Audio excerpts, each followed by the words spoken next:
Finale it's a Friday. আরও একটা সপ্তাহের শেষ।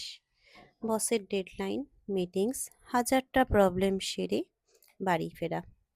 বাড়ি ফিরে দরজা খুলতেই আবার সেই চেনা নীরবতা। No one asked how was your day.